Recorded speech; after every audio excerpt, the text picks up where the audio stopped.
بگی منو کجا آوردی؟ وارنر برادرز دیگه. خود استودیوش اینجا؟ تمام فیلم ها رو اینجا درست میکنه. من همیشه دوست داشتم. بیا بریم ببینیم. This is New York Street. این آقا که میبینین اسمش جانه. This is the oldest backlot. اینجا خیابون نیویورکه و قدیمی‌ترین بخش استودیوهای وارنر برادرز که از سال 1920 و اصلا قبل از اینکه استودیوهای وارنر برادرز ساخته بشه وجود داشته. اولین استودیوی برادرای وارنر توی خیابون سانست هالیوود بوده. اونا آخرای سال 1920 با تولید اولین فیلمی که دیالوگ داشته، یعنی د جاز سینگر یا همون خواننده جاز، پول خوبی رو ساختن و تونستن که این زمین رو بخرن. خواننده جاز اولین فیلم با کلام تاریخه که در اون زمان تونسته موفقیت خیلی زیادی رو در باکس آفیس به دست بیاره.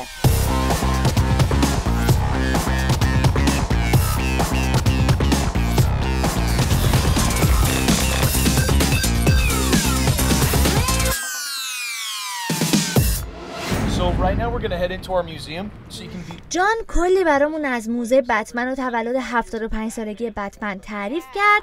شیوا هم که حسابی برای دیدن لباسا و کاستومای بتمن هیجان زده بود.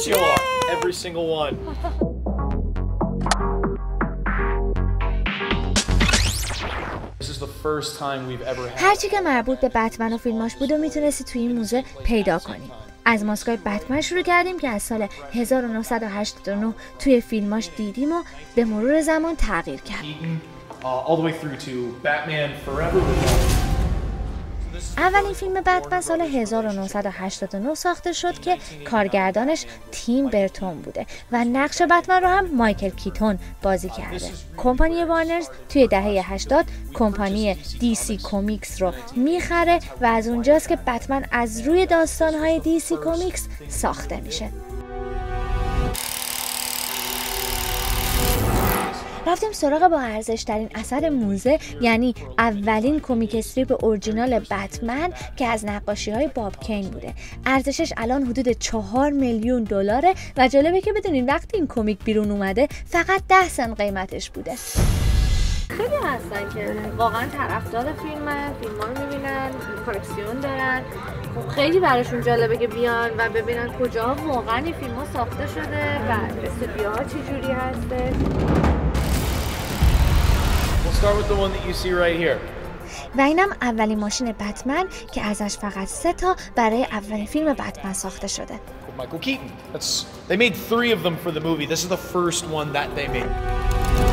خیلی وقتا مردم فکر میکنن که وقتی یه فیلمی تو نیویورک رو داره نشون میده حتما تو نیویورک گرفته شده. تو میدونستی که 4 تا برادر بودن؟ نه 4 تا بودن؟ 4 تا برادر بودن که از لهستان، یهودی لهستانی بودن که کوچ کردن اومدن و رفتن اول انگلیس، بعد رفتن کانادا، بعد اصلا اولش اینا خودشون یه دونه ویدیو پروژکتور داشتن که شروع کردن و فیلم پخش میکردن برای مردم.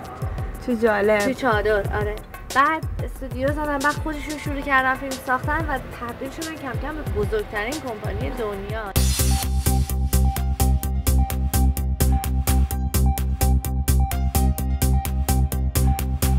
رسیدیم به بتمن محبوب شیوا، The Dark Knight یا همون شوالیه تاریکی. این بتمن خیلی معروفه هم به خاطر هیت لجر که نقش جوکر رو بازی کرد و اسکار گرفت. سال 2008 هم جسدش تو آپارتمانش پیدا میشه که میگن به خاطر مصرف مواد مخدر بوده.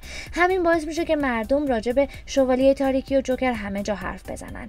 یکی هم لباس بتمن، سومی هم تانکش یا همون ماشین بتمن. کارگردانی کریستوفر نولن هم باعث شد که توی این فیلم بتمن رو یه جور دیگه بشناسیم. شیوا راجع به لباس بتمن پرسید که جان توضیح داد اونا رو دقیقاً از قالب بدن بازیگر درست میکنن، مثل این یکی که دقیقاً برای کریستین بل ساخته شده بوده. دیگه بابا جان خدافظی میکردیم، اما قرار شد که حتما برای کلکسیون‌های بعدی استودیو به ما خبر بده که بازم به اونجا سر بزنیم. Yes, we'll come back next time when you have a new exhibit. You better. Yes. Okay. Okay, I'll see you again. Bye.